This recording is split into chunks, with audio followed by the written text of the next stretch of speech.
আল্লাহকে ভয় করো। ইত্তাকুল্লাহ, ইত্তাকুল্লাহ, ইত্তাকুল্লাহ। ওহে মুসলিম, তোমাকে আল্লাহর সামনে দাঁড়াতে হবে। তোমার হিসাব নেওয়ার জন্য আল্লাহই যথেষ্ট, যিনি সব জানেন। তুমি যা গোপন করো ও প্রকাশ করো। তোমাকে অবশ্যই মৃত্যু বরণ করতে হবে। যখন তুমি দুনিয়ার সব কিছু ছেড়ে চলে যাবে, শুধু তুমি আখিরাতের জন্য যা সঞ্চয় করেছ তা নিয়ে সাবধান হও তোমার শেষ আমলের ব্যাপারে। তুমি জানো না কখন তোমার শেষ মুহূর্ত। তুমি কি প্রস্তুত মৃত্যুর জন্য? তুমি কি প্রস্তুত কবরের সওয়াল জবাবের জন্য?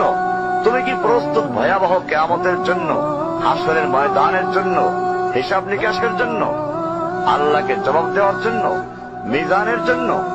তুমি কি প্রস্তুত চুলের চাইতে সূক্ষ্ম, তরবারির চাইতে ধারালো পুলসিরাতকে পাড়ি দেওয়ার জন্য? ভয়ঙ্কর তুমি জাহান্নামের ভয়ঙ্কর আযাব থেকে আত্মরক্ষার জন্য কাজ করছো তো?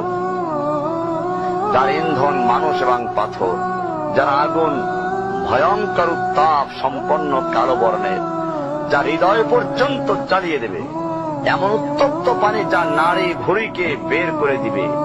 রয়েছে খাবারে হিসাবে জাক্কুম ও গলিত পুঁজ।